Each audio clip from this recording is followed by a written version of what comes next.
David, before we start, do you want to do your reading? And yes, I do. Thank you very much. You're welcome. The first poem that I read that really connected Night Sky with English literature was Tennyson's In Memoriam. And I was a second-year student at Acadia, and it just blew me away, and it still does. The idea is that he lost his closest friend due to a stroke at age 20 or so. And he wrote In Memoriam over a long period of time, over 3 years. And he talks about the 3 Christmases that took place in the years since he lost his friend. Anyway, here are 4 quatrains from almost at random. He plays with threads, he beats his chair for pastime, dreaming of the sky.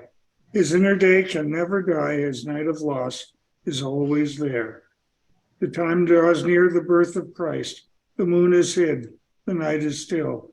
A single church below the hill is pealing, folded in the mist.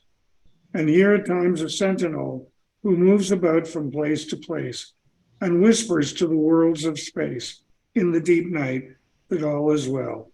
And rise, O moon, from yonder dawn, till over down and over dale, all night the shining vapors sail and past the silent lighted town. Thank you very much, Marty. Thank you. Thank you. So I will read our prayer in English this time. Blessed are you, Adonai, our God, sovereign of the universe. You have sanctified us through your commandments and commanded us to busy ourselves in things of Torah. Amen. Amen. Amen. Hi, Rabbi. Shalom, Rabbi. Shabbat shalom. Shabbat shalom. How's Sorry, your I wrist? assumed- How's your wrist, Rabbi?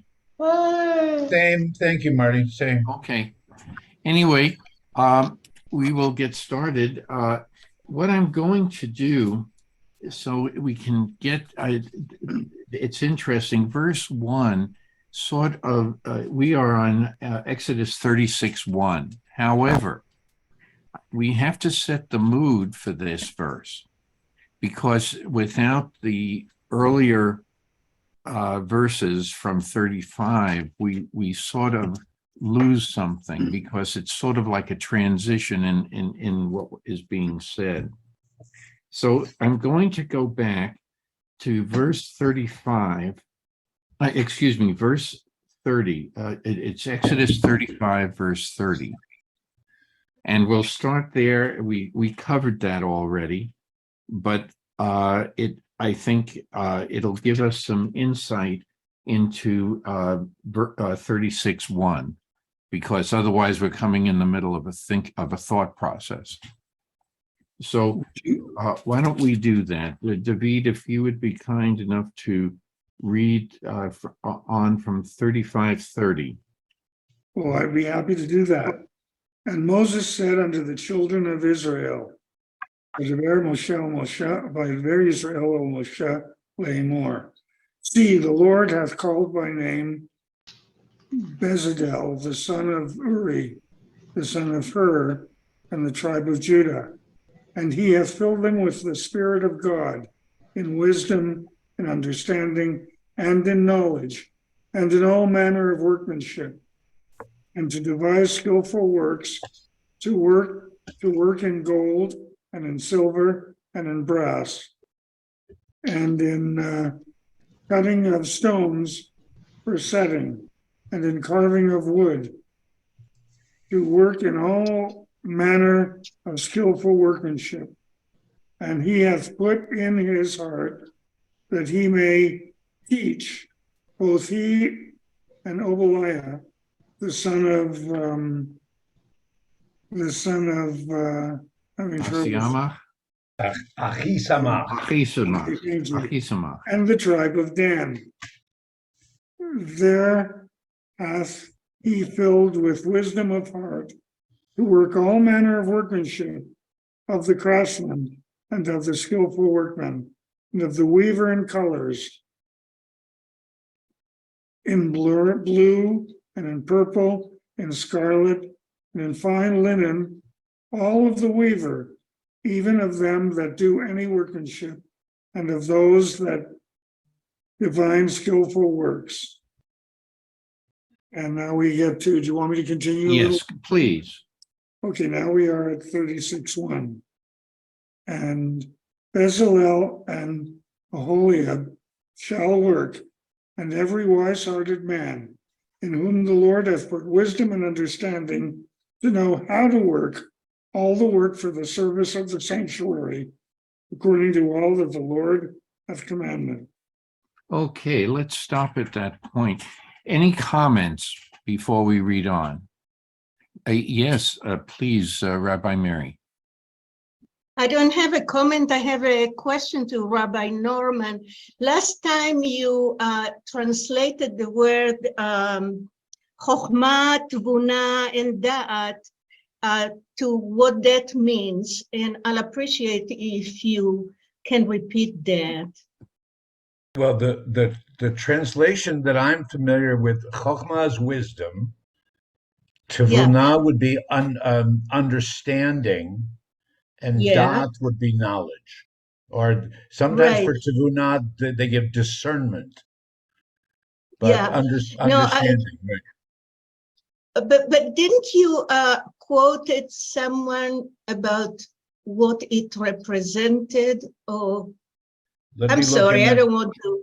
No. Let me. It's possible that yes, there was a the Eitz Chaim quotes the Rashi that skill is what a person learns from others. They said Tevuna is ability, the result of one's own insight and experience, and knowledge is divine inspiration. That's Rashi. Thank you very much. That was lovely. Yeah. I can't take credit for it. Yeah. You have credit for finding it. B'Shem Omro. Okay. That's right. Don. Yeah, it's a pretty profound passage because basically these workers are bypassing the traditional education and apprenticeships required to be able to do that kind of work. It's like having an architect give a rough description of a cathedral and telling the craftsman, well, get on with it.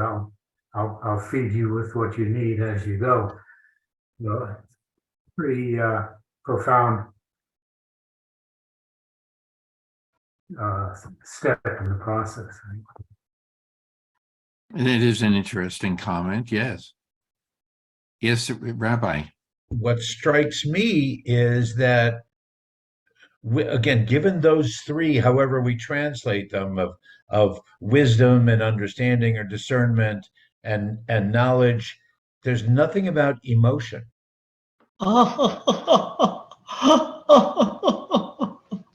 Yeah. There is. Well, go ahead first.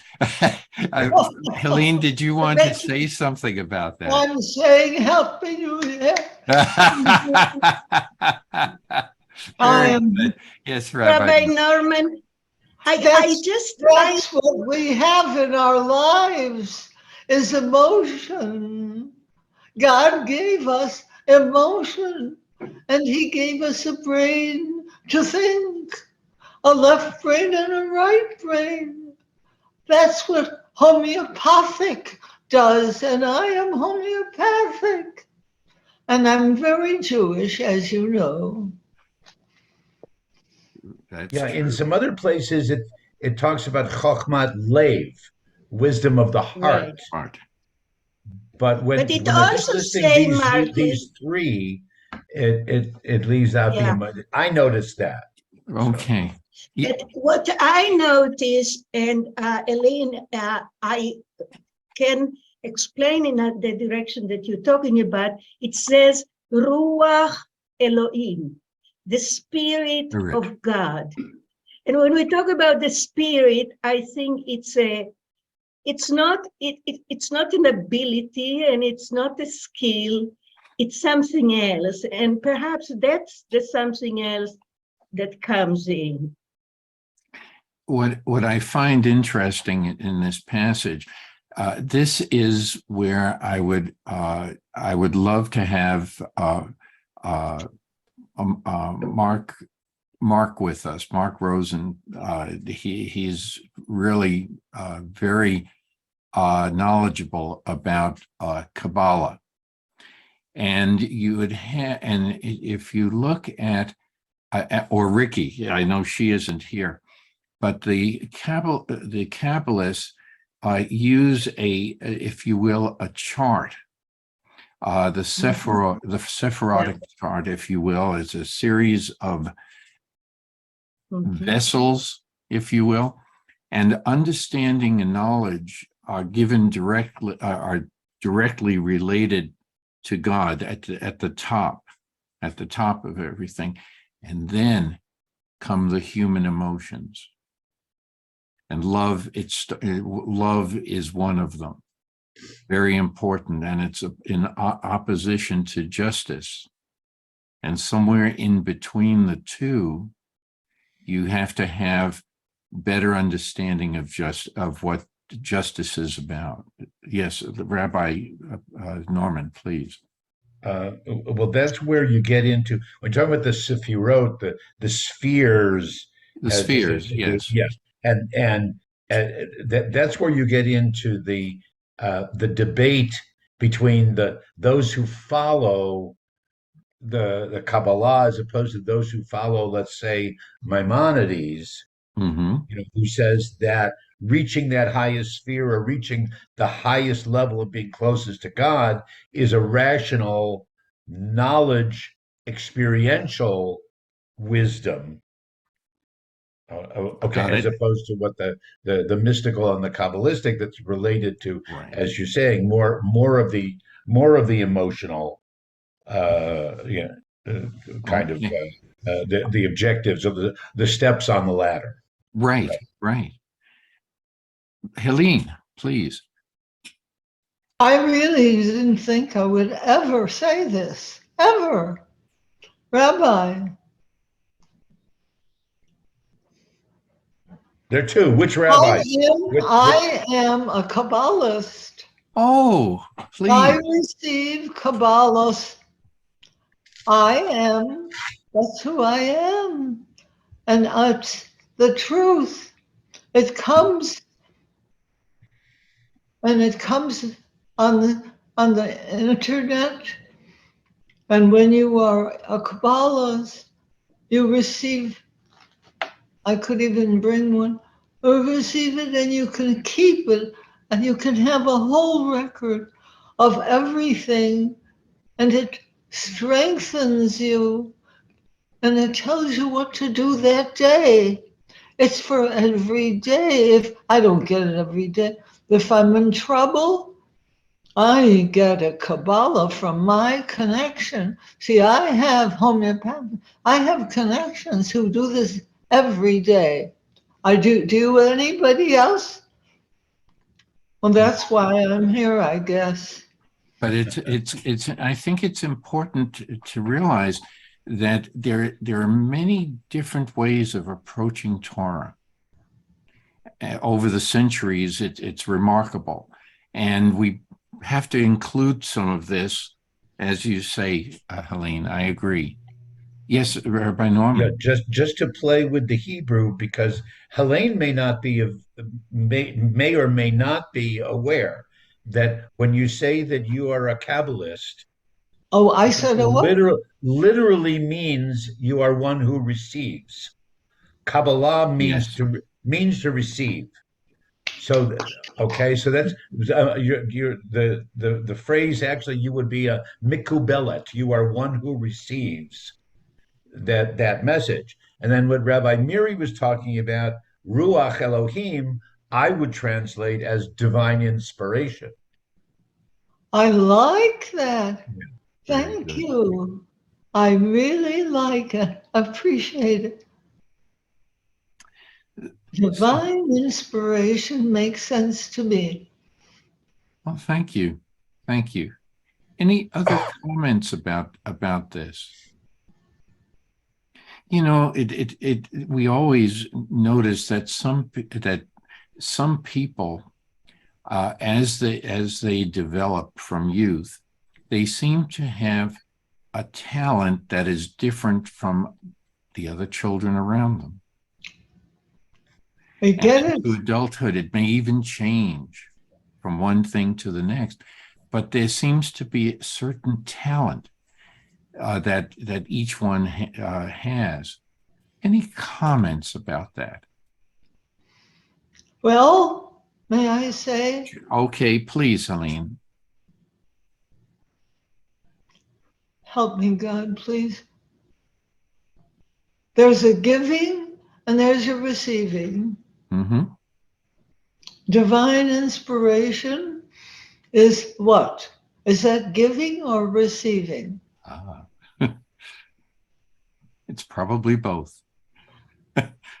I wonder what the rabbi would say. Rabbi, can you tell me? I would agree that it's both. Pardon? I would agree with Marty that it's both. Both. Both. Giving I and think, It's Elaine, part of the Elaine, relation, part of I the relationship. Yeah. It's an and essential I part of the think, relationship. Elaine, I think a little different. And I said divine inspiration is there. Now it's up to us if we receive it or not. It's like the Buddhist said, put your hand this way when you pour the tea so you can receive it. And then you can say, well, this person has divine inspiration. The word inspiration as an artist is a very difficult one, but I think that it's something, and it's up to us to decide. Interesting. If it's always there, what is always there? Is it what an is image? always there? The words, you see, it's very hard to explain, Yeah. but the words come on the computer. They actually come, and you have a Hebrew, Yiddish, or some kind of a Jewish quote, and there it comes. If you need a Kabbalah and you're part of this, you contact. Do I need to contact somebody? No, just God, because God says you can have you may have this anytime you need it. That's right. It's the divine inspiration. Well, I'm in trouble sometimes, and I'm in quite a bit of trouble now, but I've got divine inspiration, and I will ask for a Kabbalah when I get home, and it will come to me, and I can preach it. And if you want, I will bring one to show you if you really want this. Sure. You go right ahead, please. What do you mean, go right ahead? Bring one and Really? show us. Are you sure? I don't want to make. Just one time. That's all. But it's just so people can see what we're discussing. I will be. Sometimes a visual, it's hard to understand unless you have something visual. And And there are so many, and there are also multiple Sephirotic charts. It depends which one you have been brought up with. I will bring one next week, God Please. willing. Wait. Oh my goodness. What's next week? Oh no. I'm celebrating this week. And so Okay. yeah, I'm celebrating. I don't think I'll bring a heavy, well maybe I will. I'll bring one. Okay, good. Yeah, okay. Now there are several hands up. Don has had his hand up for a while. Michael and then David. Thank you, Helene. I'm up, Marty. Yep. Okay. Well, history is full of examples of the borderline between divine inspiration and insanity. And sometimes it's hard to tell the difference. I know that the few times that I felt divinely inspired turned out to just be my ego finding a different way to. But did they write a book about you? Not yet. Not yet. Um, so that's a difficult one, and also we don't know really somebody's divinely inspired until they express it. So there's the problem with expression. You know, you can express intellectual things, you can express emotional things, you can express artistic things, and whether that expression comes from God or it's just a human. I don't know if there's a way to tell. We know written in the Bible, we are told, God, this is the work of God. We know that. But in the everyday world, I'm not sure we can tell the difference anymore. So what I'm hearing from you, that maybe it's better to show gratitude to God, your parents, and the people around you who have encouraged you to do what you think you do best. Exactly. I know there's been many studies on identical twins, twins that have been raised together, twins that have been raised separately. And quite often it doesn't seem to make much difference because they are inspired in different ways. And even though they came from the same egg, and you would think they'd be identical and near identical in behavior, they're not. So I agree with you. Yeah, gratitude is the answer to almost everything. Yeah, because it's a combination of things in some ways, but maybe they help you to focus on hearing that still small voice. Oh, I don't know. Michael, your turn.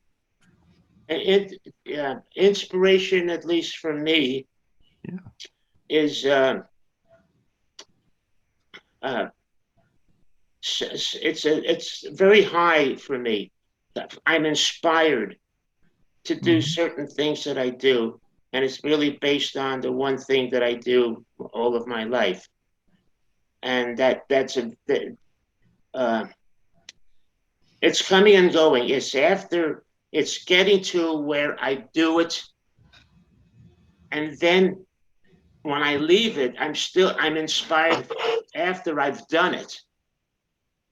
It's just that that's always two points for me because of what I do, and it's just very inspiring both ways. I think, and I'm inspired just to think about it, thinking about it, what I do because of what I do. So I think it also depends on one's life as a whole. And it's a little bit difficult for me to express and explain, but that's the best that I could come up with at the moment. Okay. Thank you. Thank you. Larry, I noticed this was very interesting. It's been moving around from site to site. The image starts jumping. I don't know if other people are seeing this or not. And you get all kinds of previous image. I think the problem that we were joking about when David came on board is probably inherent in the Zoom program itself, not any of us, but inherent in there. Yes, David, you had your hand up before. You did. You.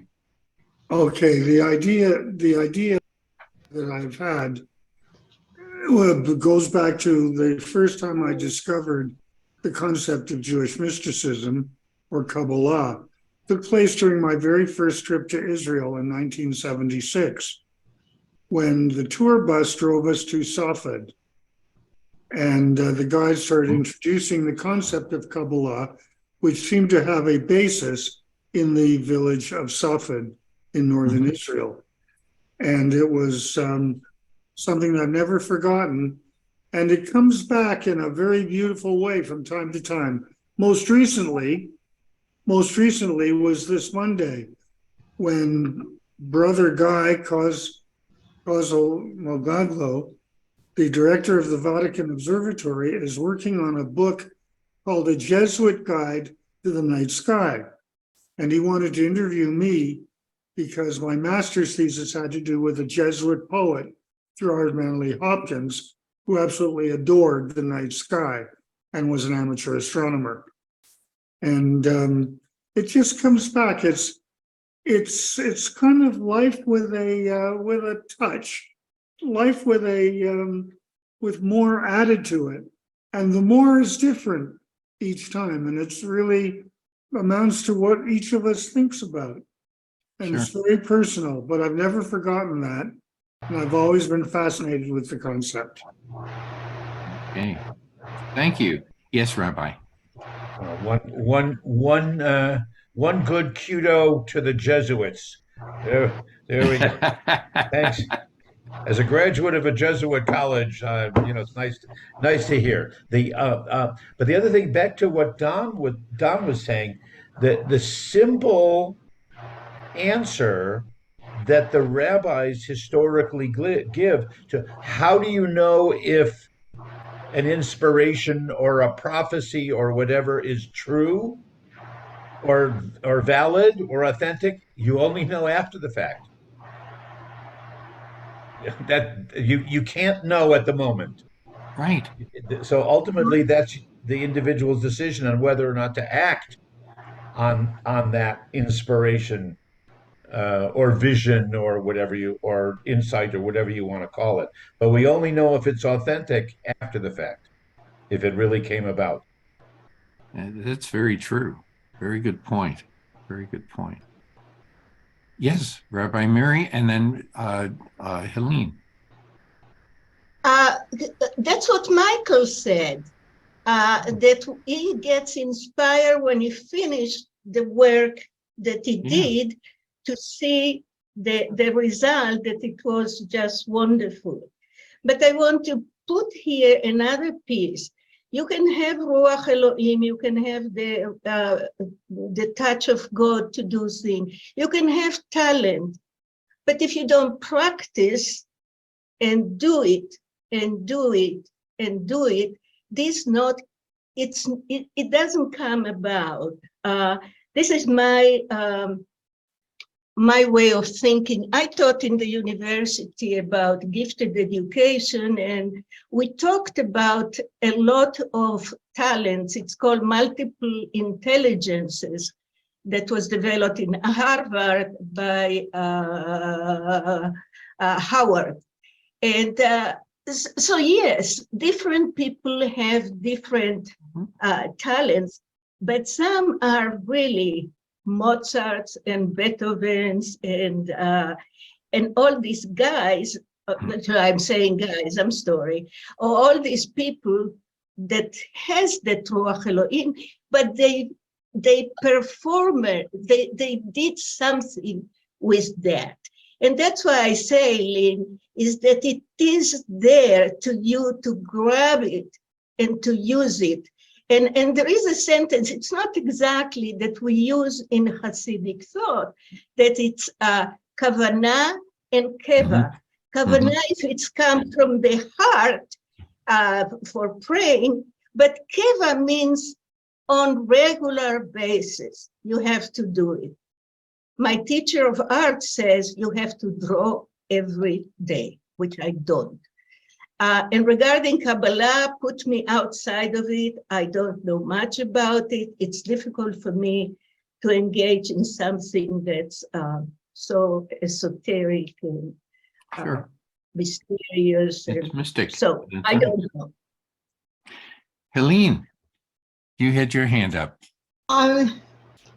I was sitting here thinking about bringing a Kabbalah, and you need to know this about me. I do not belong to this world in the sense of right and wrong. I do not read the paper. I do not watch TV. I simply do not. I keep my time. Israel, Egypt, you name it, Jesus, Moses, you name it. I always go back to divine inspiration. Thank you, to God, Rabbi. To God, I go back and I'm quiet. And when I'm quiet and ask for something, I get it. So I'm not saying I'm going to bring this and this is going to bring you what I have, because I've had this since I was a child. And my childhood was terrible.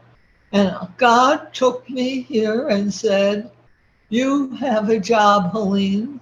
I said, what's your job? I want you to be my speaker. I want you to talk about me, God, to everyone. So that's what I'm doing. Excellent. And doing very, very well. Yes. What? Excellent.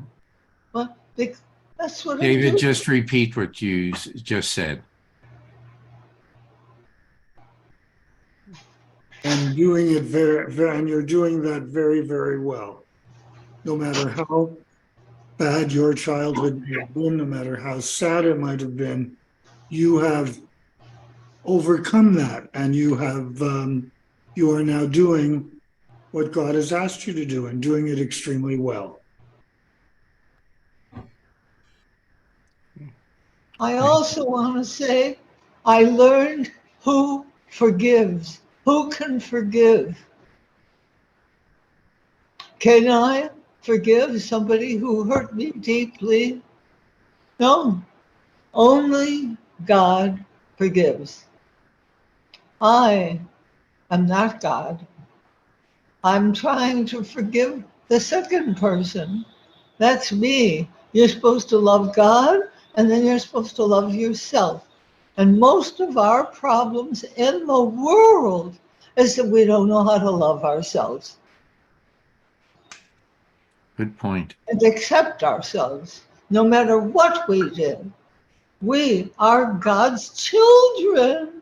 A father does not punish a mistake or a wrong word.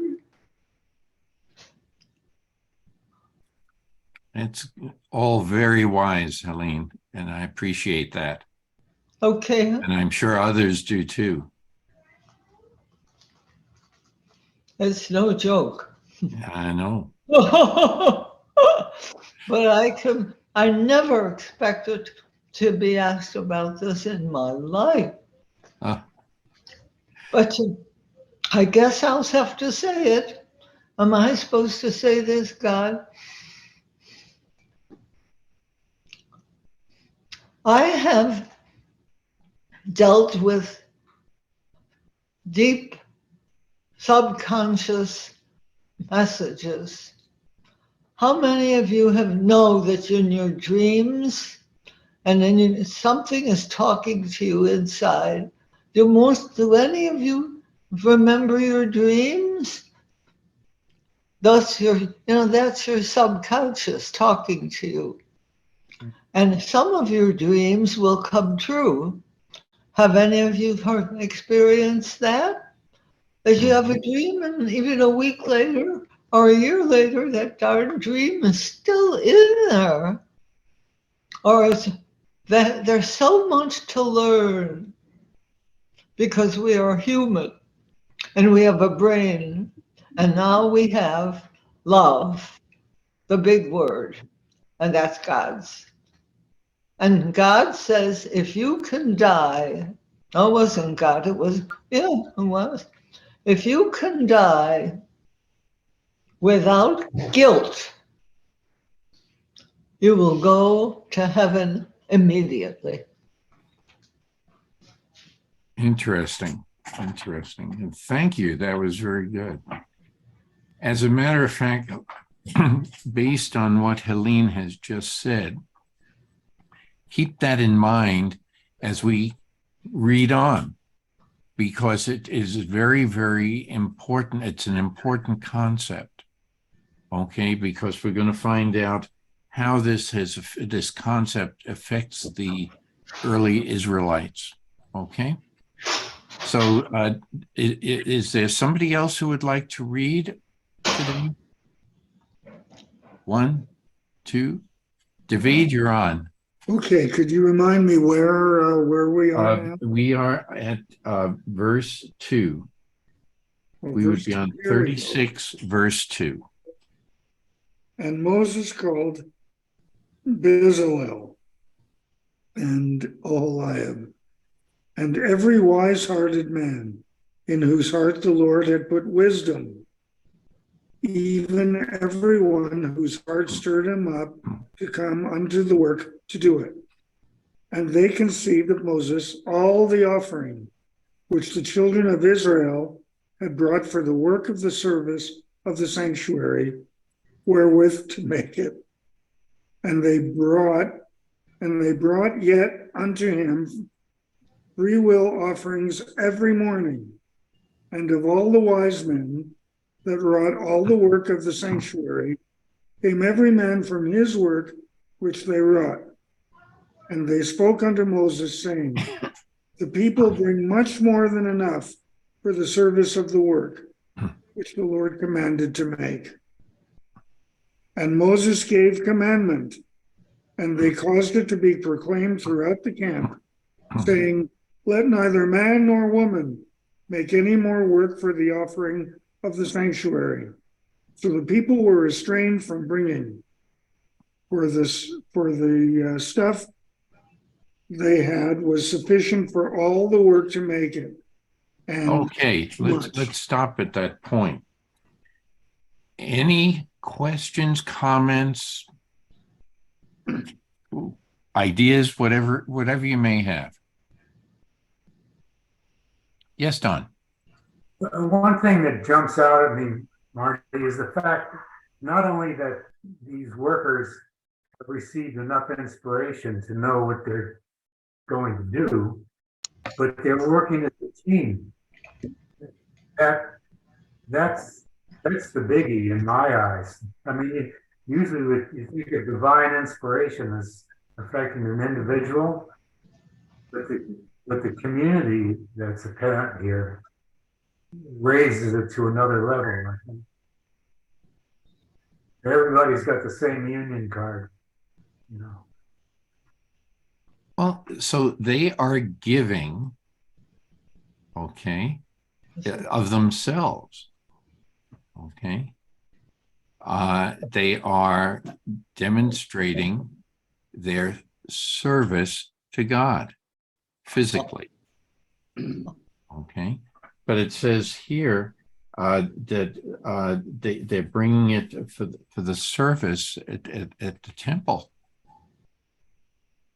So what we were discussing before, when the question was raised, who is giving and who is receiving, and we decided it was a two-way street.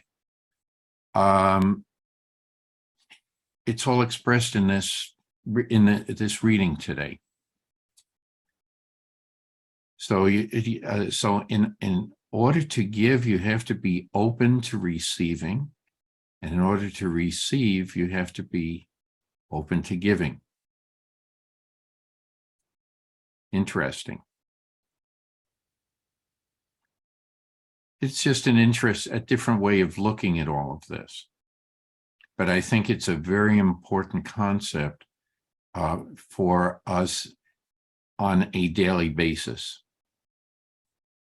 And rabbis have written about this. Rabbi, speaking of which, one is right here who raised his hand.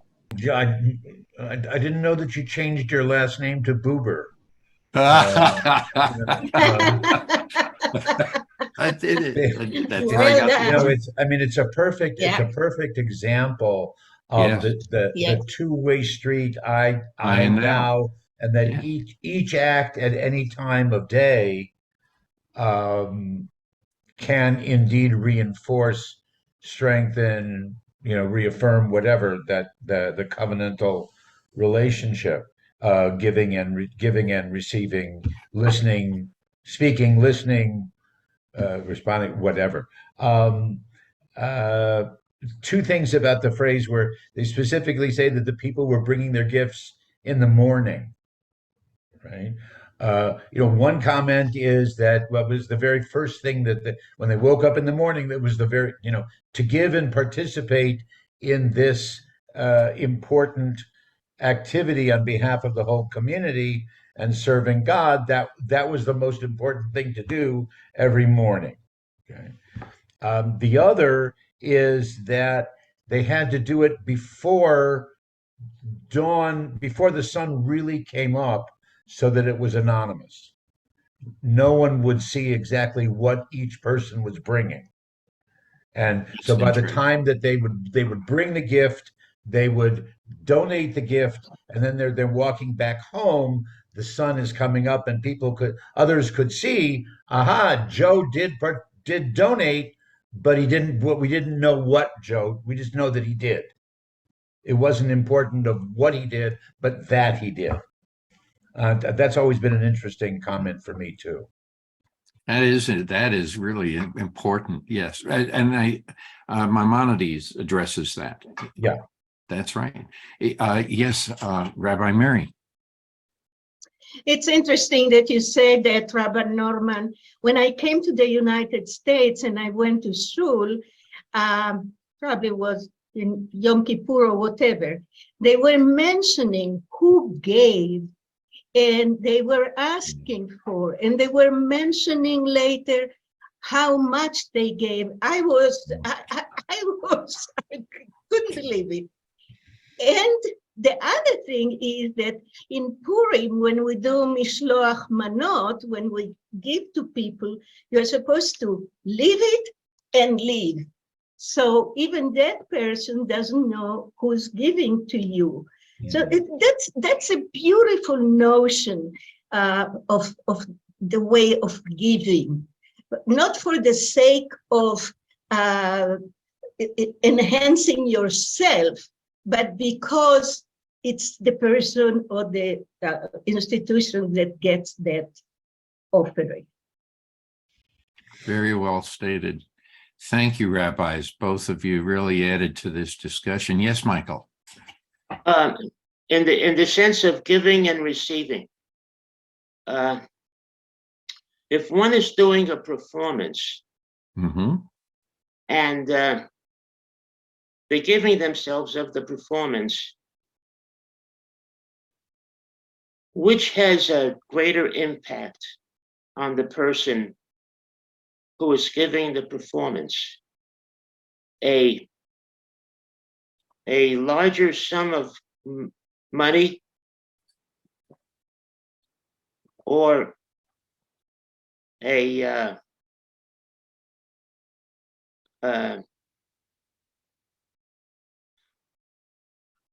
would I say this?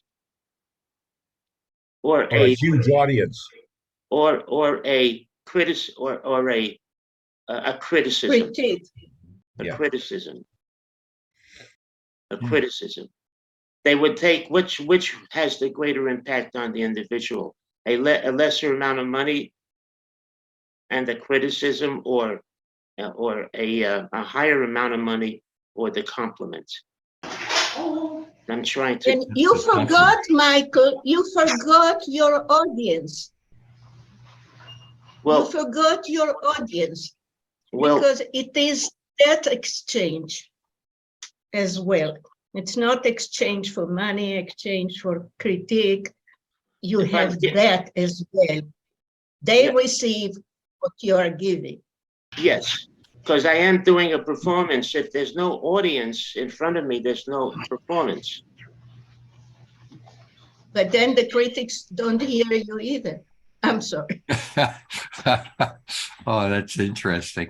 I know Helene has her hand up. Rabbi, did you have your Rabbi Norman? Did you have your hand up too? Well, only let Helene go first, and Okay. that's fine. Okay. Yes, Helene. I have found out that I have long COVID.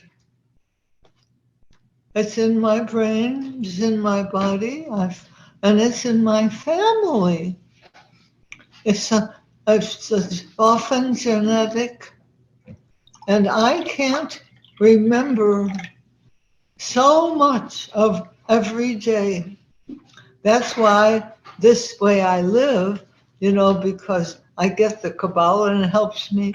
I have it, God, and it sounds like the pity. And where did I find out? I don't read. I told you I don't read the paper. I don't watch TV. What am I saying? My dead husband was a high energy physicist. You don't get much higher than that. And his favorite magazine was the Scientific American. And I get that every month. And what do I do with it? I read, and I get something, but I can't remember it. My memory is not here. And I hire helpers, messengers to be my memory. So I don't want you to think that I'm so special. I'm not. You get a copy of this on the internet or buy a copy, and there's a little box that says symptoms. I have them all. I have an aversion to exercise. I can't remember. I mean, there I am. Am I going to argue with these geniuses? Scientific American, long-term COVID in the brain, I saw. And I thought, should I bring it? No, Helene, don't talk so much, for God's sake. But God has put me here to talk. I know this. So here it is, kids. If anybody wants a copy, let me know. But you can get it on the internet or just the paper. Is the paper covering of this? Is any of the news covering long-term COVID? That's right. Yes, it is. Yeah. On occasion, it depends on what's Okay. happening in the world and like that. But yes, they have discussed that. You may be talking to somebody you're having a big problem with. And that poor man is suffering from long-term COVID, and he can't remember 5 minutes. He can remember. And way back, he can remember the past. He can remember songs from his childhood, but he can't remember. He needs help. So that's all I want to say. I've got this. You know what? If you like, I'll send one to the temple. Would you like to have a copy? Sure. Huh? Sure. That'll work. I'll be glad to make a copy and send it to you. How's that? Or do you Thank want? you. Thank Huh? you. Okay. Yeah. But And then don't it can go forget, out from there. right, don't Oh, forget, my computer is turning off soon. I never stay this long. But you know what happens when I get all of this out of me? I get stronger. Sure. I get stronger. My body, I do. So I'm very grateful. Thank you, Helene, for all of that. You're welcome. you. You make my life happy. Every one of you I love deeply in my soul. Okay. Thank you. And from us to you too. Thank you. Uh, what we just experienced is what the rabbis were talking about. The giving is a two-way street. Okay. Rabbi Norman, you had your hand up. Well, I was going to pick up. It's hard. It's always hard to follow Helene. You know, her It's her true. her wisdom, her wisdom, insight, and humor. Just anyway, going back to what Michael was saying, and it certainly occurred to me, and probably all of us in our various professions or life calling, we've had to make some kind of a decision or evaluation on how do we determine if our work, and I'll put work in quotation marks, if our work has been meaningful, acceptable, rewarding. In my case, I have discussions all the time with colleagues who say, "Well, I'm the rabbi of a 6,000 member congregation, da, da, da, da, da, and I can't imagine anything being more meaningful than recognizing that that's the measurement by which I have achieved my success." For me, I say, on the other hand, if there's one, and usually it's a young person, one person who comes to me and says, "Rabbi, you made a difference in my life." That's how I measure whether I've been successful, and that's much more gratifying for me than measuring it quantitatively. I'd rather measure it qualitatively. Rabbi, you've made enormous difference in my life. Well, thank you for Enormous. being the resident young person today, David. Okay. It's no, but these are things that you know. So applause would be the audience's one way that the audience can say thank you for the performance. And there are others when sometimes it's a tremendous resounding applause and the audience really wants to hear more, so they get louder and louder. And in order to receive, then the performer needs to be able to receive that for what it's intended, and then doing this. This subject has been addressed by artists, musicians, writers of all kinds of writing, because it deals with the perception. It's a matter of perception on both sides, and unless there's a good mesh, you may not, something well-intended may not be taken as well-intended. And likewise, what somebody says as a joke, somebody else may take it seriously, and vice versa. So it's hard to define. It's a hard subject to define. Amy, and then I think Michael had his hand up again. From my background, I have been taught that we've all been given special gifts from God.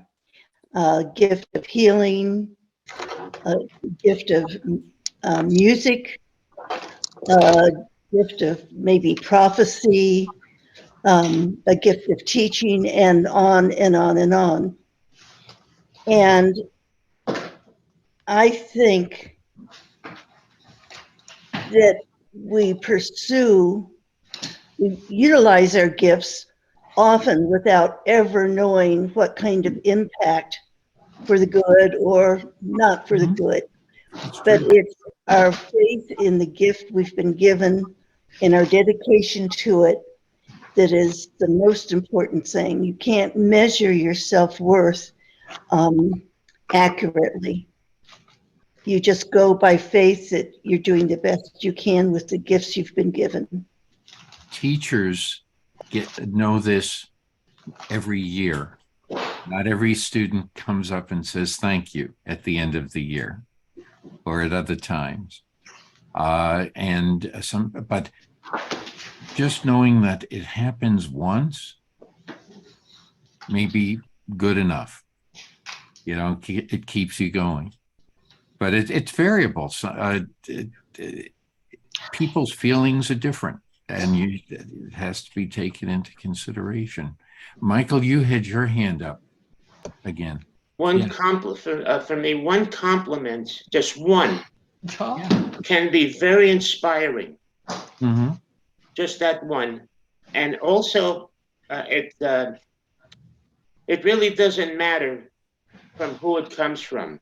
However, when it comes from somebody who is doing what you do and is a teacher at their job of it, when they come over to you and after you're doing they come over and they actually sit next to you and they want to see what you're doing, and that kind of a compliment is the one that I'm talking about. That is very, very inspiring, and it makes up for everything. And I'm referring to what the Rabbi Roman had said about having it influence one person's life. In my case, I have influenced many lives in California that follow in my footsteps. So I just wanted to say that. But I think you've influenced a few lives here too. Yes. Okay. Oh, I don't know about that, but Sure. I had Rabbi Roman inspired me to say that. So I'm thankful for that. Thank you. Helene had her hand up, and then I'm going to go back to Mary, Rabbi Mary. Yes, Helene. Well, since I have, and it feels so good to share the long-term COVID. I don't remember what I said then. So forget. Jews are so wonderful because we have Yom Kippur.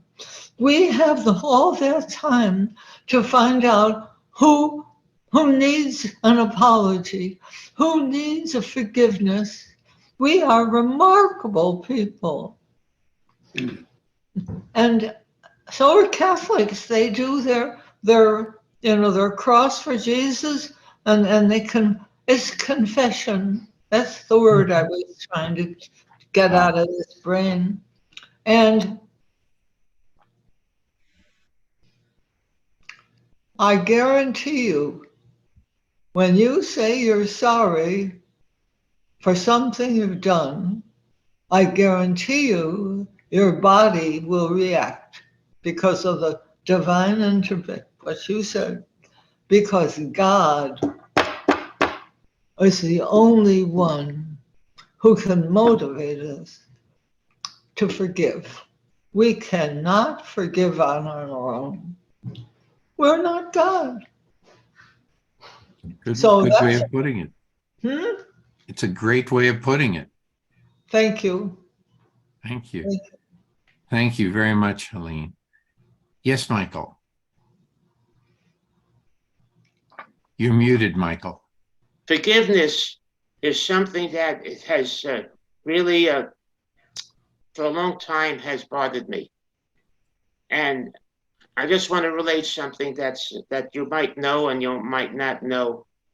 Many, many years ago in New York City, there was a woman jogging, I believe it was in Central Park. And this poor woman, was jumped and assaulted by 7 men.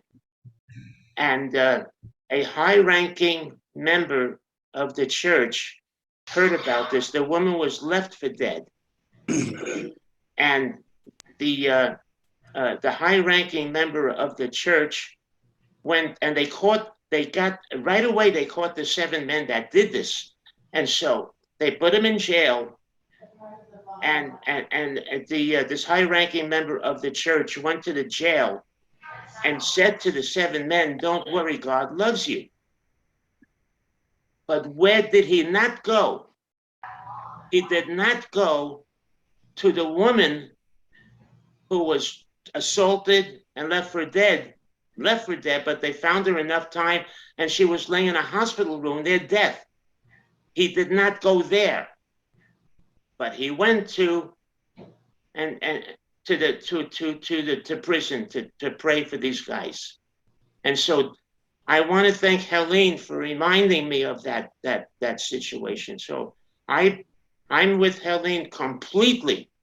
And when it comes to murder, the reason why it's murder is because the victim you cannot forgive because the victim is dead, and this is really how the death penalty came along with that type of thought. With every crime can be the victim, as long as the victim is living, that victim can forgive if they want to, but once you're dead, you cannot forgive. So that's something I just wanted to get. Thank you, Marty. Very Thank you. Thank you.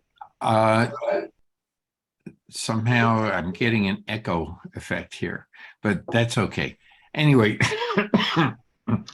I have further I have one thing to say. I did not think I was going to say this ever, okay.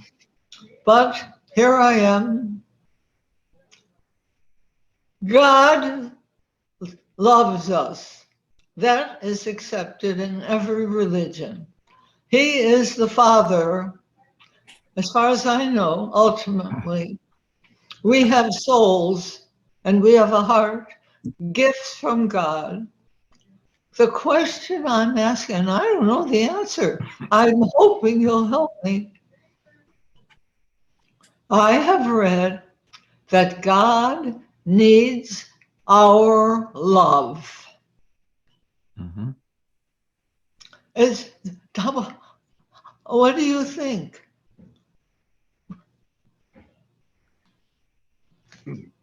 Okay, Suzanne has her hand up. In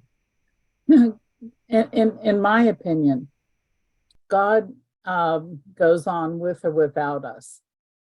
So I don't see him as, excuse me, needing our love as much as that he wants our love.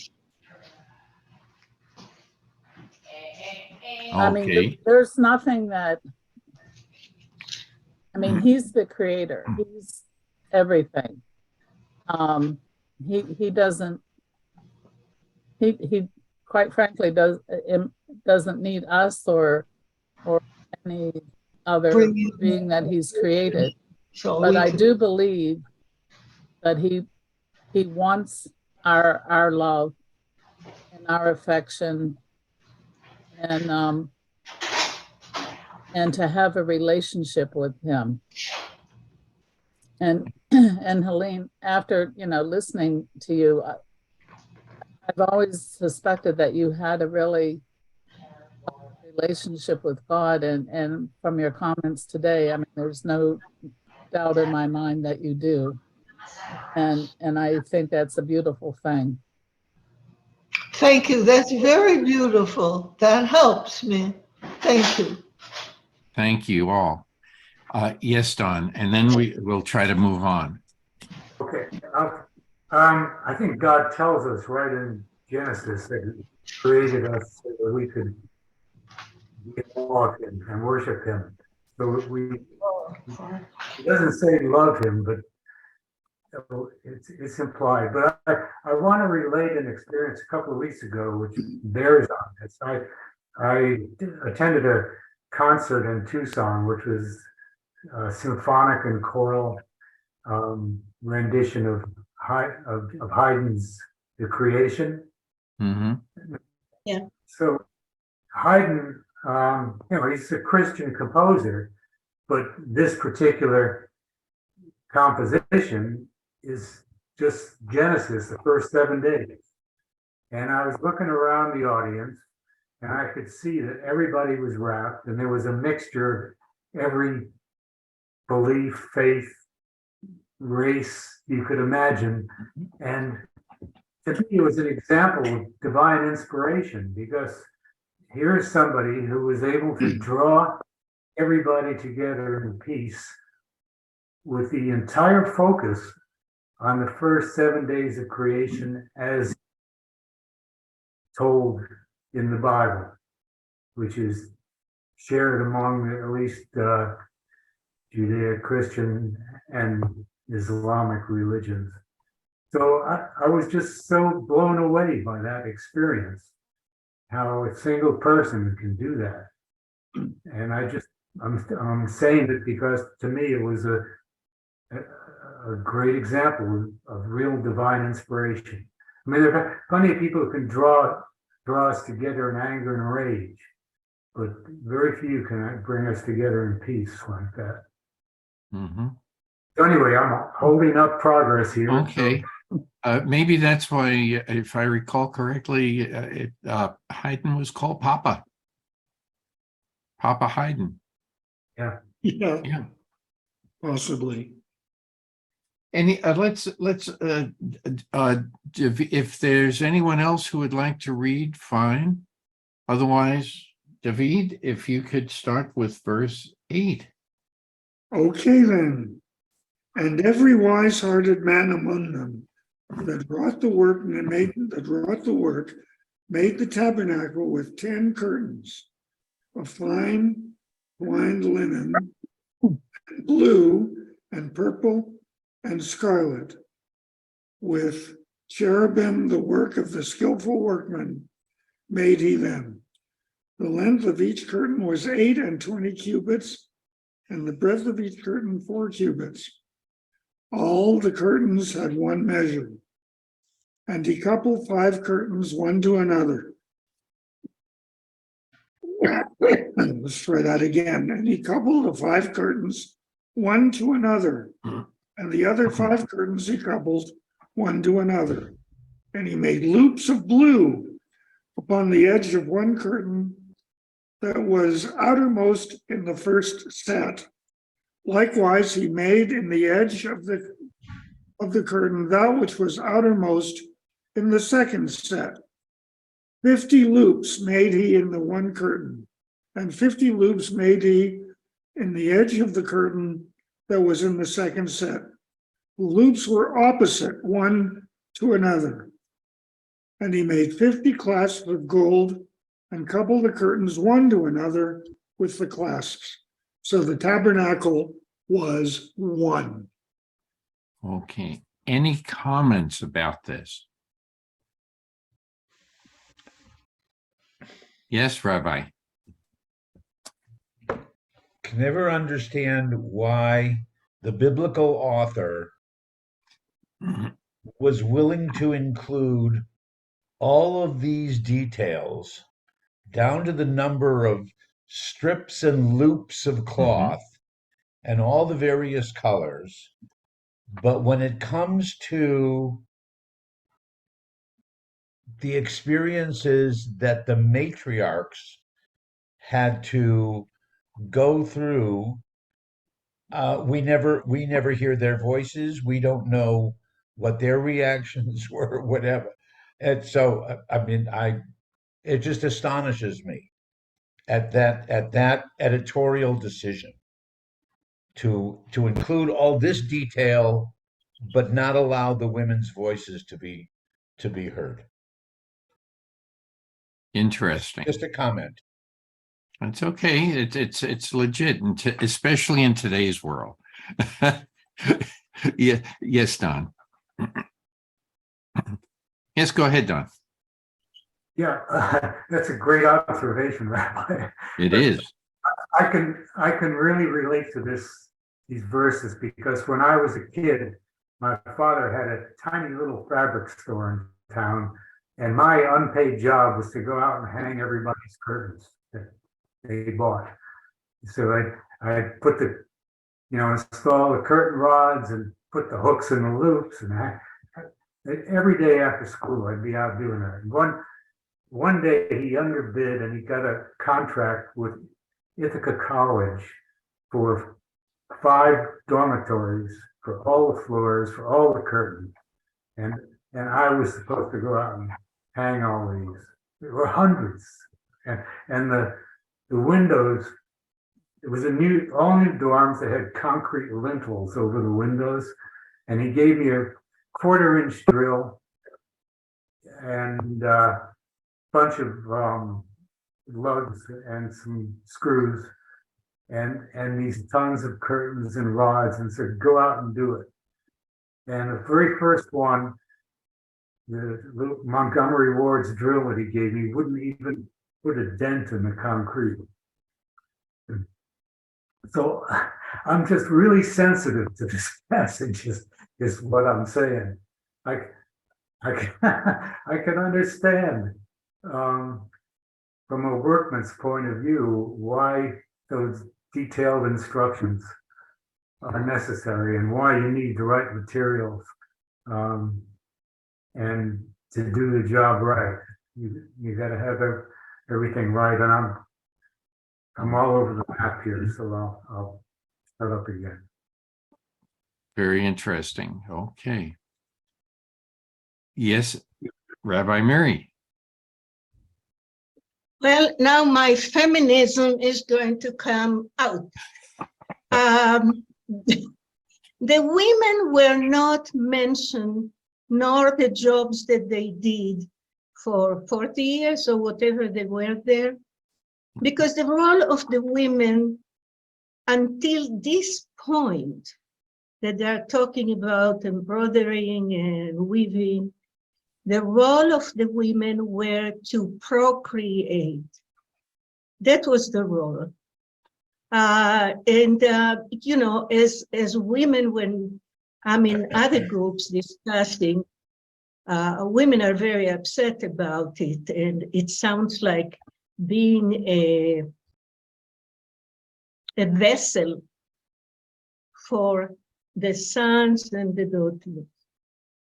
And so now it seems like it's the first time that we see that they did something. They did something that was useful, that was difficult, that they needed the inspiration of God. They do it for holiness and so forth. So that's my take. Okay. Any other comments?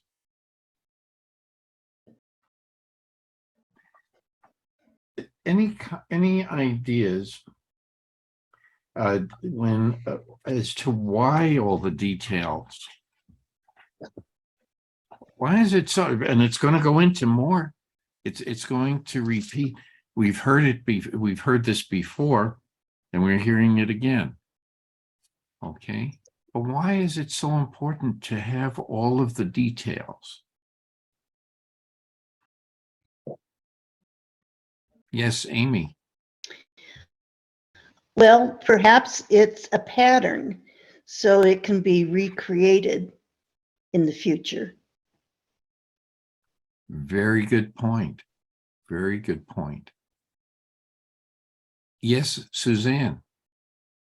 I also think that God has very specific ideas of what his house of worship should look like and consist of. So and so that man doesn't go off on his own and do his own thing. God wants us to do his thing. So I think that's why there's so much detail for whatever purpose God has in mind, which probably don't fully know, but we're supposed to be obedient. Okay. Yes, Rabbi Norman. So when Noah was told to build the ark, he was told to build so and so many cubits, so many, this kind of wood, this kind of that much pitch, and and whatever, Yeah. so that it wouldn't sink. Remember the old Bill Cosby? Can you tread water? Noah didn't have any experience as an ark builder, a boat builder, so he needed to follow the plans of someone who did know what to do. Similarly, the children of Israel out in the middle of the desert, out in the middle of the wilderness, have no experience Right. in building this kind of a worship structure or whatever it is, as was said, that God in God's mind, there was this is what such and such should look like, still be portable, and using the materials that were available. They had no experience. They needed as much detail as possible. Okay. Yes, Rabbi Mary. I don't know if you go forward or move a little forward. My concern, and it has been a concern for many years, is the issue of the cherubim, what you in America call cherubim, that they were done at this time. First of all, I didn't realize that that's where it was included in this faith. And I don't want to talk about them and the role and so forth, but you have the plan of the tent or the temple, and then this cherubim that come, and Yeah, that will come up. and I don't think that there are instructions how to do it and so forth. So it's a wonder that I carry with me. Okay. Interesting. Any other ideas as to what's going on here? Has anyone ever been in a small community during the day where the people are all doing their different tasks, and you hear somebody banging on an anvil, and you hear somebody else working with wood, and you hear someone else working with cattle, and somebody else working with horses, and the Yeah, different sounds? That describes the town I'm from, Vale. Okay. Yeah. And it also describes the kibbutz. And it describes yes. Exactly, I Yeah. was thinking about that. So even if you do not see the people doing the work, you know that a loom is working there. Somebody is working a loom. You hear the sound of it. And maybe that's partly what we're supposed to be thinking about here. That if everybody is doing the work, they're also seeing, they have to be able to see what they're doing, and you also have to see what the other people are doing.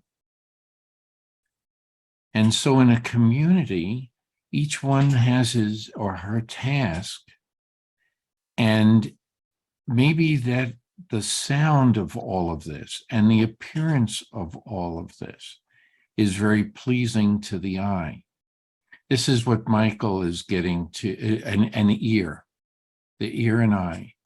And that's a theme that's going to come up again and again in Torah, to use our senses. And to do a decent job, you have to have the ability to feel what you're working with.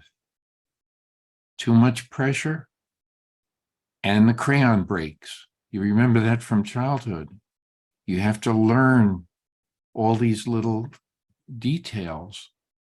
And maybe that's what this is about, to stimulate people's senses, and that they are going to share in that as a community. Yes, Rabbi. And one step further is that even the person who's responsible for the smallest detail is the most important person in the entire task.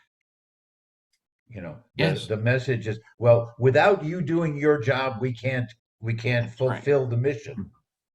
We can't complete. Now, what's going to happen is that ultimately everything is done except for, they leave one little task for Moses to be able to complete it. But that's besides the point. But the message seems to be that, even the one who's responsible for counting the number of loops to make sure that there's the correct number, that's just as important as any other job or any other task in the entire experience. Exactly. Did you ever, those people who come from larger cities, did you ever see a building erected? You know, the process, and as it goes up, you even have there are certain conduits that are painted certain colors for each type of task that the conduit will be important, will have an importance. The plumbing is one color, the electrical is another color, and so forth as you run down the line. And so it becomes a very intricate assortment of primary colors, basically. And it's a very interesting way of looking at the construction, because it's showing you how much detail you can actually see it. For those of us that have looked through a book of anatomy, and the same colors are used to describe other types of parts of the body. And in music, there are colors, but color is also tonal. And you can have a tone, a musical tone represented by the different colors and the gradations, the sharps and flats in music. It's a fascinating experience. So there's a lot more here. That's why I say it's like bringing everyone together, another means of bringing people together. And maybe that's why it's not singled out, other than Oholiab and Bezalel. The rest are the community. And maybe that's what's important here, that the community has to recognize certain people are vital as an individual. They have certain knowledge. But likewise, each individual has to realize the strength of the community, and the strength of the community is the strength of all the individuals. But it's another two-way street, community and individual. And maybe that's why we don't say who did what tasks were done by, other than the people who were in charge. What do you think about that?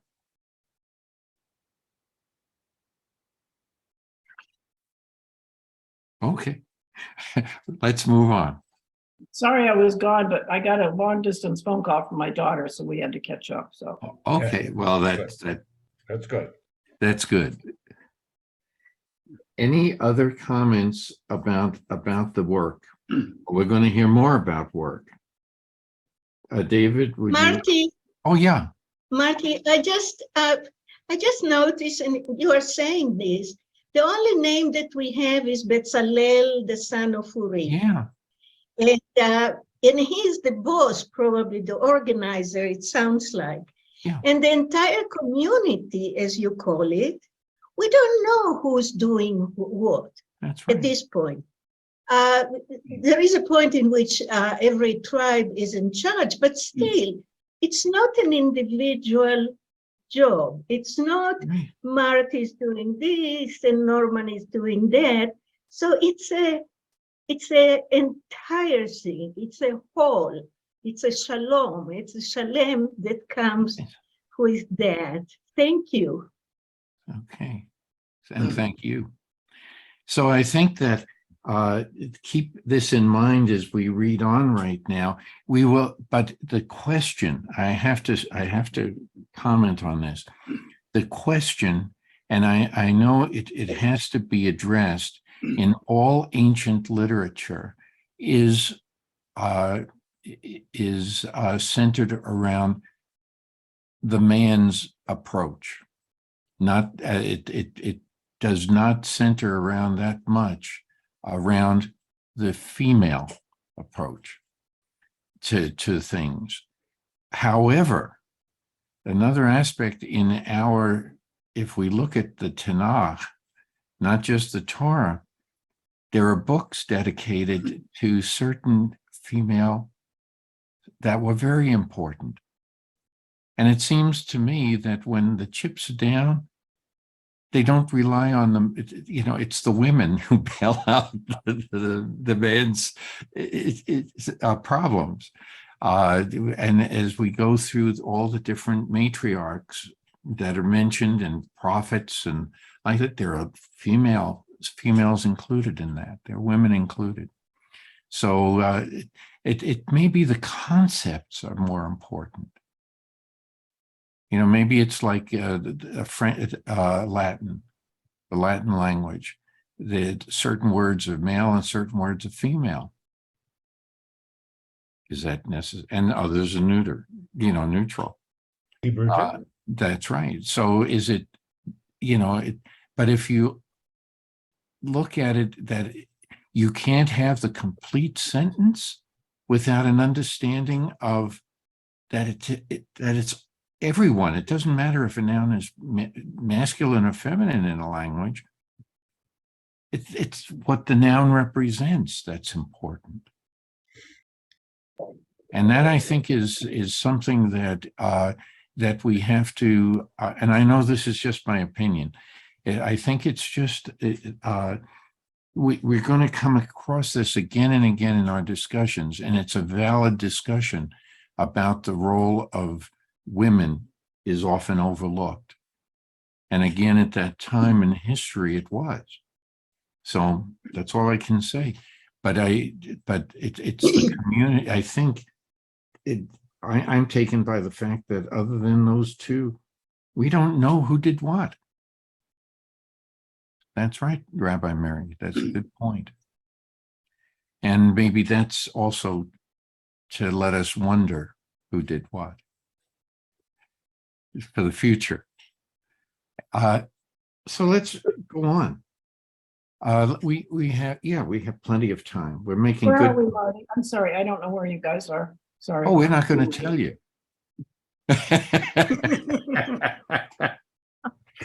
We are on chapter 36, verse 20.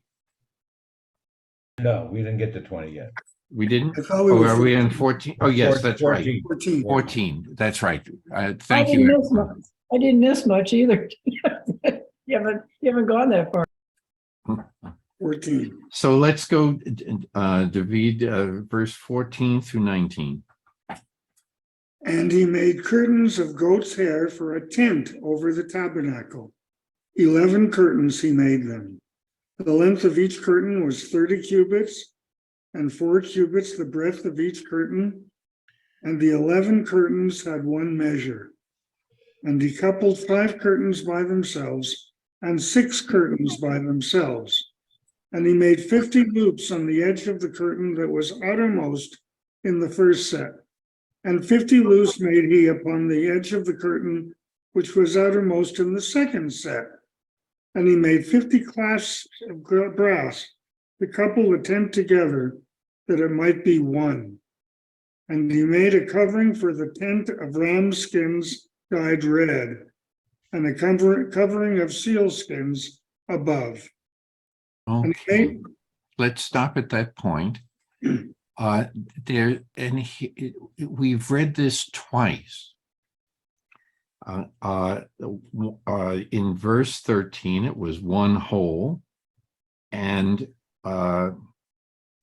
now we're reading that it again in verse 18, one whole. So the parts come together, and that's why it's important. When you see a painting, do you how far away from the painting do you stand? 6 feet. No. Well, Amy, you had your hand up. Yes. It depends on the size of the painting. a smaller Exactly. painting, I Exactly. will stand closer, a larger one, I'll stand further back. Okay. One of the things, did you ever take one of the larger paintings and get up close to them? Yes, And what do you see? Texture. details, Excuse me? details. Details. Details. And if you get closer, okay, you wind up seeing the brushstrokes. You may be able to Right. see them from afar. Right. And each artist will use a different size brush. Yes, David. One of the most beautiful and famous paintings I've ever looked at is the Mona Lisa at the Louvre in Paris. And it is a small painting. I think you have to get pretty close to it really to study it. And I've never forgotten probably the most famous painting in the world is so small and asks you to come close to it, not to touch it, but to come close to gaze on it. Oh, yes, Rabbi Mary. Marty, what happens also is that we are used to see all these paintings in books or in posters. So we miss out on what you were talking, the strokes and the texture Yes. and the details. So this is an interesting concept, is to read all these things or to stand in front of it and come very close. That's right. And it's not just in art and literature. I mean, we can talk about words and like that. But if you think about machinery, most of us only see the machinery from the outside. But you take the casing off and you say, oh my goodness, I better call the technician, the electrician, the plumber, whatever it is. And because you see all these little details that you didn't know anything about. Look at a clock, the interior of a clock. We usually only see the dial and the face of the clock, but what's inside is totally different. And so the concept of the clock is dependent on each one of those little parts that make the clock work. And the craftsmanship that goes into the making of the clock. You take, I wish Michael were here right now, but when he comes back, he would understand this. The choice of wood in making a musical instrument is critical. Okay, any musician will know that they will be able to tell the difference between a violin and a viola because of the size, and they can envision the size of the casing to get certain tonal qualities, the size of the relative openings. So there's a lot that goes into this. And the same thing if people are weavers. Sometimes you have to marvel that here you have all these different strands of yarn and the shuttlecock is going back and forth, and they suddenly stop. You see the same thing in people who do knitting and crewel work. The same goes on. They say, I didn't see that, but they have to go back and fix something. Yes, Gail. I was just thinking about, my daughter is a weaver. She has a huge loom. And she said, it's not sitting down and doing the wool. It's setting up the loom to do. Yes. That's where the work is. That's where the intricacy is, not in the actual, Okay. So, and even if we're going to build a car today, no one person is building a car from scratch. It usually is on an assembly line. Thank you, Henry Ford. Okay. And so that each one has an individual task, and lo and behold, at the end of the line, you have a car. but you wouldn't understand what they're doing if you didn't see what was at the end of the line. So this I think is a very important concept, and you think we finished this? We're going to probably spend another couple of weeks on the same, just going over this because it's repeated. So, and then we'll come back to this in a discussion as to why it's being repeated. Because it was a committee that needed to do it. So Yes. they didn't agree. Yeah. This is something that it took a lot of work to do. Any other details that you want to discuss or anything like that?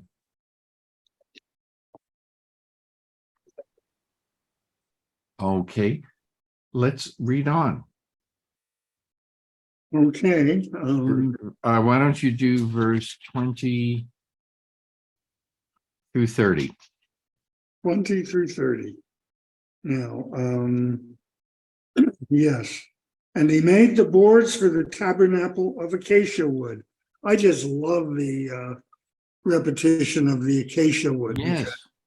I have 2 acacia trees in my yard here, and whenever I go by them, I think of all the times they're used in scripture.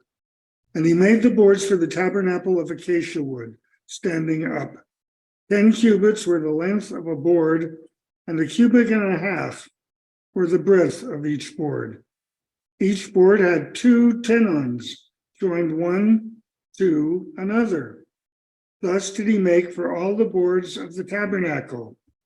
And he made the boards for the tabernacle, 20 boards for the south side southward.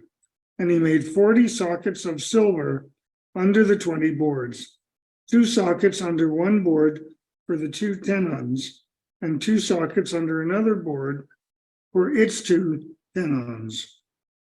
And for the second side of the tabernacle, on the north side, he made 20 boards, and their 40 sockets of silver, 2 sockets under one board and 2 sockets under another board. And for the hinder part of the tabernacle westward, he made 6 boards.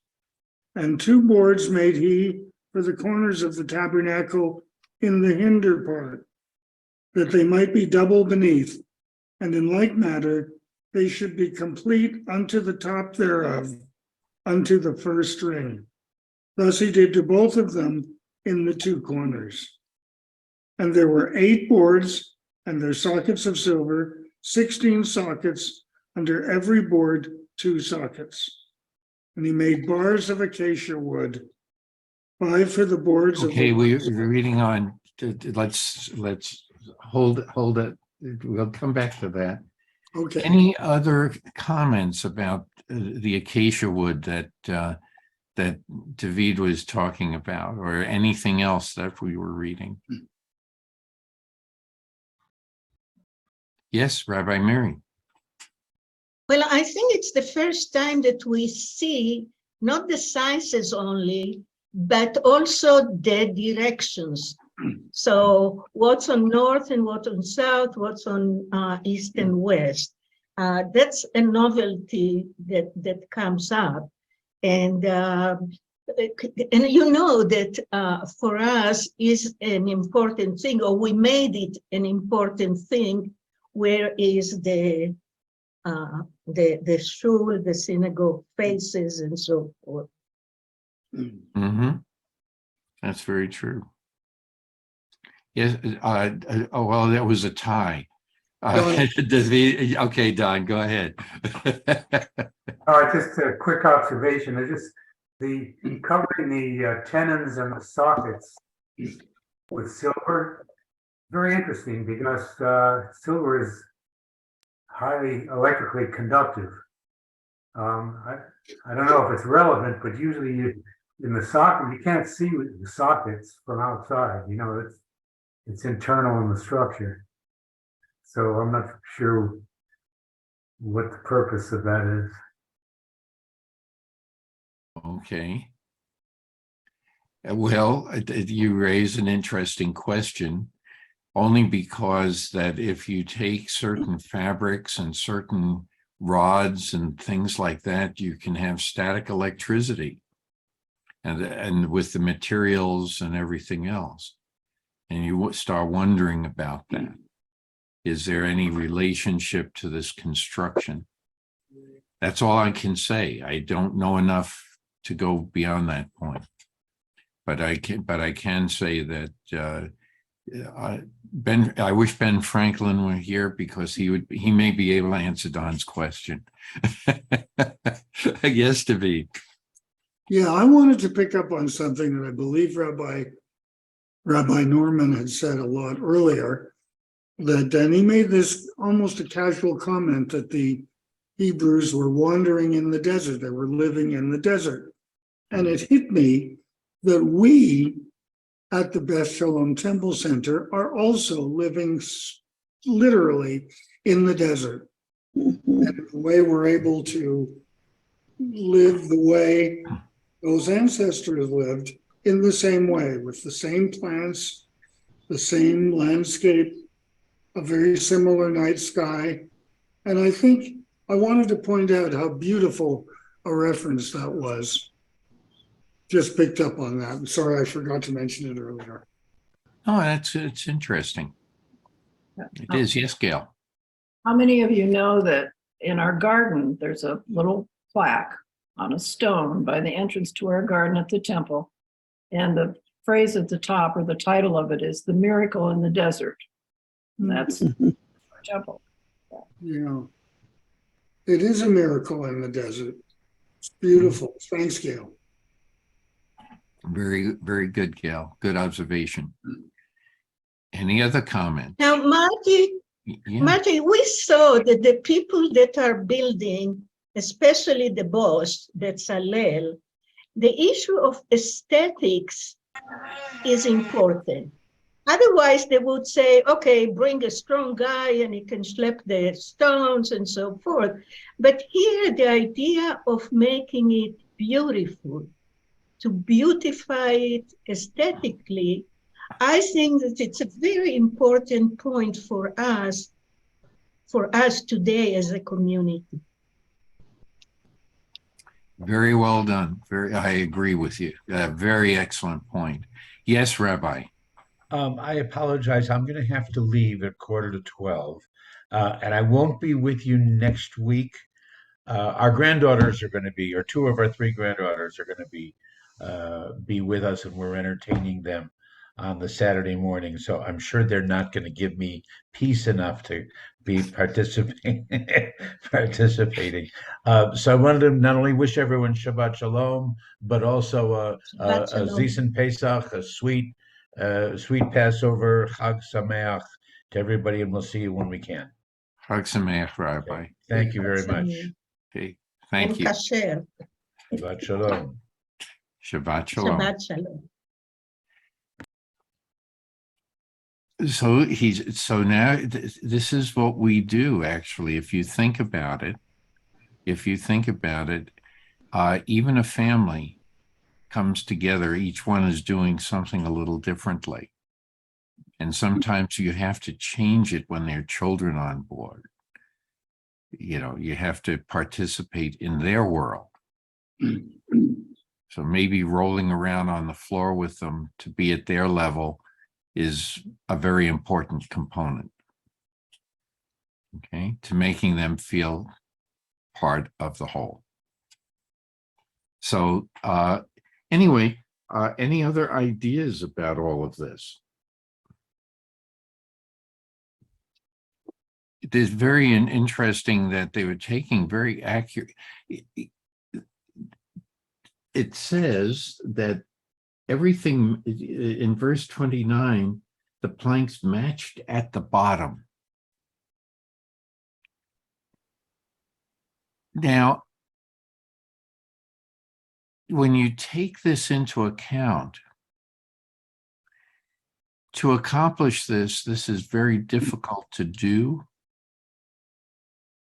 Extremely difficult work.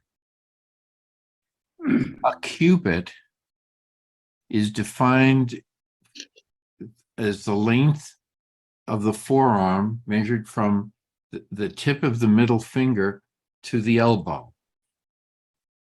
Who's doing the measuring?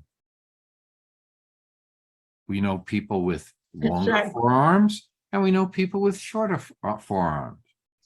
And so, and we know that if somebody has arthritis, one day the finger may be straight, the next day it may be a little bent. But when you think about it, this is also part of the miracle, because to get it this accurate would have meant something more than just a knowledge of the tools. Marty, we do the same in America. How many feet are you away? That's right. That's right. We use a tape measure. We use rulers, but we call it feet. that's right. There's a lot of other expressions we use in of how things were measured in ancient times as well as today. But it's true, and it's going to be different from one person to the next. Yes, Amy? Well, you just mentioned it's going to be different from one person to the next. So if we're building a structure and we're told how many cubits wide, how many cubits tall, you have to have the same person volunteering their hand and arm in order to make it work. Yeah, that's what it implies. That's right.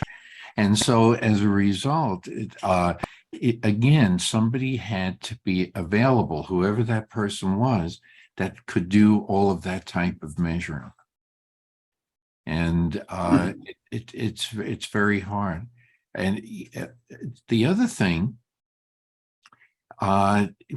we never really spoke about this, but if you look at, you can look this up, about how the pyramids were built using mathematics. Okay. Very, very interesting. And that's all I'm going to say. You can look that up with the measurements that had to be taken and how you can get parallel lines for such a long distance. Very interesting, but they did have the tools to be able to measure that. And maybe, although not mentioned in the literature here, maybe that those tools were also available to the Israelites. I don't know. It's not mentioned. Yes, please, Michael. Yeah, they were way ahead of their time for that period of history to have constructed those pyramids, and also constructed the tools to do that measuring. They were way ahead of their time. They were quite something in mathematics for that period of history, and they still stand today. Mm-hmm. They stand today. They stood the test of time. That's right. You know, they didn't come down. It's absolutely remarkable when you consider the whole thing, the entirety of everything. If anyone has ever visited Machu Picchu, Me. okay, and you look at those huge stone blocks, measuring was incredible. You can't even take a piece of paper and slide it in between the stone. It's just remarkable. And these other people elsewhere in the world were capable of doing that. And they measured differently. They had different schemes, but they were pretty accurate. For example, Stonehenge. Yes. Well, Stonehenge, not all of the stones are exactly the same, but yes, they were, the design of it, the measurement between the spaces, that is critical. Yeah. And how the capstones were laid on top of the each column of rock. Unbelievable, the technology that those people were able to do, to work with. Now, along comes another process that we usually don't speak of in Torah study: mathematics and the evolution of mathematics among different cultures. The Greeks, the Romans, the Egyptians, the Israelites, there was a particular number that was known to all of them, and it was pi. Okay, we use the term pi because of the Greek alphabet. But everyone was trying to figure out the relationship of the number of angles necessary to make a circle. They all had different numbers, but they were all concerning 3.1, and then some of them went a little further, but it took centuries later to go to 3.1416, etc. And it's a fascinating story. So when we talk about Pi Day, which we had on the 18th, okay, the ancient cultures were all looking for this number, because then they could create a more perfect circle. But they could do triangles and squares and rectangles pretty darn good. So I'm just that's all I'm going to say about it, but it's a side topic that we should consider in all of this. Yes, Michael. This is kind of a sidebar. It's okay, I did, so you can too. Anyway, there are some cultures, not many, but some societies and cultures that deal, and I'm talking now about music. They kind of dabble in quarter tones, not a quarter note, but quarter tones. And that is a tone between a half note and a whole note, which is a half step in music. So they have instruments that actually play quarter tones, which is, for me, is really bizarre, because you got to have very acute hearing, and to put that into music is I've never heard it, but it must be something. But I had to respond to what you're saying, and music is a form of mathematics. Yes, the scale we use. Who invented that?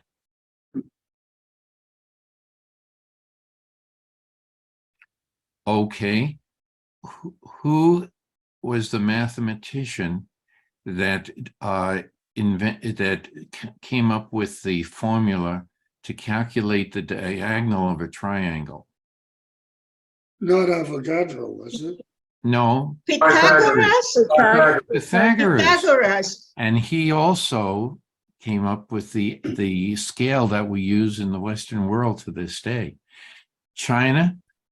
Chinese scale, Eastern scales, and Indian, like, altogether different. You're very correct, Michael. Very correct. And it's fascinating when you start listening to the tones. So we're looking at color tones, auditory tones. That's enough said about sight and hearing. Okay. And those of us that have tingling in our fingers know that that's going up and down all the time too. Anyway, but we're going to have to, yes, go ahead, Amy, and then we're going to have to stop here.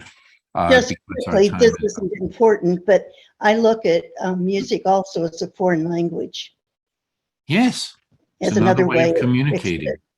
Yeah. Yes. No question about that. we could go on and on with this topic, even with regard to the tonal qualities of the prayers recited from, and the reading is of Torah. Very important, very important. Anyway, we'll end here. Any announcements?